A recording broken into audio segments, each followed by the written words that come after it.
Congress party की सरकार को 2 साल पूरे हुए हैं।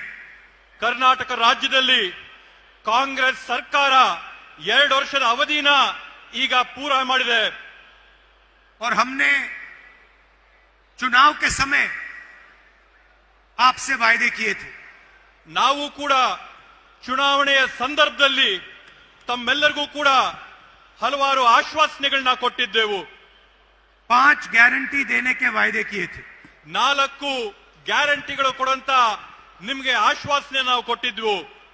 बीजेपी के लोगों ने कहा कि कांग्रेस पार्टी ये काम पूरा नहीं करेगी।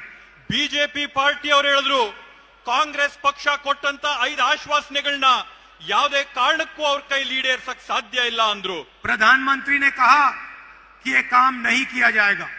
ಪ್ರಧಾನಮಂತ್ರಿ ನರೇಂದ್ರ ಮೋದಿಜಿ ಅವರು ಹೇಳಿದ್ರು ಈ ಒಂದು ಕಾರ್ಯಕ್ರಮನ ಕಾಂಗ್ರೆಸ್ ಪಕ್ಷ ಅನುಷ್ಠಾನಕ್ಕೆ ತರಕ್ ಸಾಧ್ಯವಿಲ್ಲ ಅಂತ ಹೇಳಿ। हमारा पहला वायदा, पहली गारंटी गृह लक्ष्मी 2000 रुपए प्रति महीना 1 करोड़ महिलाओं को।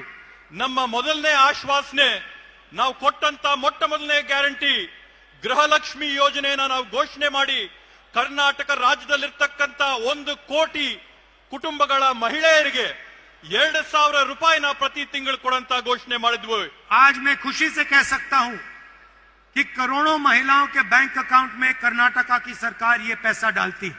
ಇವತ್ತು ನಾನು ಅತ್ಯಂತ ಸಂತಸದಿಂದ ಹೇಳ್ತಾ ಇದ್ದೀನಿ, ಕರ್ನಾಟಕ ರಾಜ್ಯದ ಕಾಂಗ್ರೆಸ್ ಸರ್ಕಾರ ಕೋಟ್ಯಾಂತರ ಹೆಣ್ಣು ಮಕ್ಕಳ ಖಾತೆಗಳಿಗೆ ನೇರವಾಗಿ 2000 ರೂಪಾಯಿ ಪಾವತಿ ಮಾಡ್ತಾ ಇದೆ ಅಂತ ಹೇಳಿ। दूसरा वायदा गृह ज्योति, करोड़ों परिवारों को 200 यूनिट बिजली के फ्री में। ನಾವು ಕೊಟ್ಟಂತ ಎರಡನೇ ಆಶ್ವಾಸನೆ ಗೃಹ ಜ್ಯೋತಿ ಯೋಜನೆ ಅಡಿಯಲ್ಲಿ ಕೋಟ್ಯಾಂತರ ಕುಟುಂಬಗಳಿಗೆ ಪ್ರತಿ ತಿಂಗಳು 200 ಯೂನಿಟ್ ಉಚಿತವಾಗಿ ವಿದ್ಯುತ್ ಕೊಡ್ತೀವಿ ಅನ್ನಂತ ಆಶ್ವಾಸನೆ। ये भी वायदा हमने पूरा किया। ಈ ಒಂದು ಆಶ್ವಾಸನೆನ ಕೂಡ ನಾವಿವತ್ತು ನಿಮ್ಮ ಮುಂದೆ ಈಡೇರಿಸಿದ್ದೇವೆ। तीसरी गारंटी अन्नभाग्य, 4 करोड़ लोगों को 10 केजी अनाज। ಮೂರನೇ ಆಶ್ವಾಸನೆ ನಾವು ಕೊಟ್ಟಂತದ್ದು ಅನ್ನಭಾಗ್ಯ ಯೋಜನೆ ಅಡಿಯಲ್ಲಿ 4 ಕೋಟಿ ಪಡಿತರಿಗೆ 10 ಕೆಜಿ ಅಕ್ಕಿನ ಪ್ರತಿ ತಿಂಗಳು ಕೊಡುವಂತ ಆಶ್ವಾಸನೆ ನಿಮಗೆ ಕೊಟ್ಟಿದ್ವು। और आज कर्नाटक में करोड़ों परिवार को ये अनाज मिलता है।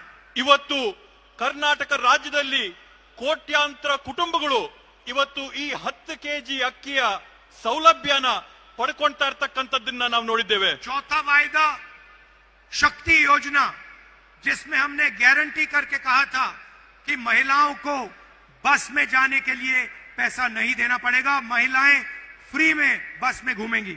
ನಾವು ಕೊಟ್ಟಂತ 4ನೇ ಆಶ್ವಾಸನೆ ಶಕ್ತಿ ಯೋಜನೆ ಇತ್ತು। ಶಕ್ತಿ ಯೋಜನೆ ಅಡಿಯಲ್ಲಿ ಕರ್ನಾಟಕ ರಾಜ್ಯದಲ್ಲಿರ್ತಕ್ಕಂಥ 3.5 ಕೋಟಿ ಹೆಣ್ಮಕ್ಳು ಬಸ್ಗಳಲ್ಲಿ ಉಚಿತವಾಗಿ ಪ್ರಯಾಣ ಮಾಡಂತ ಒಂದು ಸೌಕರ್ಯನ ನಾವು ಎಲ್ಲರಿಗೂ ಒದಗಿಸ್ಕೊಡ್ತೀವಿ ಅಂತ ಹೇಳಿದ್ವಿ। तकरीबन 500 करोड़ बस की ट्रिप्स कर्नाटका सरकार ने मुफ्त में दी हैं। ಇವತ್ತಿನ ಕಾಲಘಟ್ಟಕ್ಕೆ ಕರ್ನಾಟಕ ರಾಜ್ಯದಲ್ಲಿ 500 ಕೋಟಿ ಉಚಿತವಾದಂತ ಪ್ರಯಾಣಗಳನ್ನ ಕರ್ನಾಟಕ ರಾಜ್ಯದಲ್ಲಿರ್ತಕ್ಕಂಥ ಹೆಣ್ಮಕ್ಳು ಪೂರೈಸಿದ್ದಾರೆ ಅಂತ ಹೇಳಿ ಹೆಮ್ಮೆಯಿಂದ ಹೇಳ್ತೇವೆ।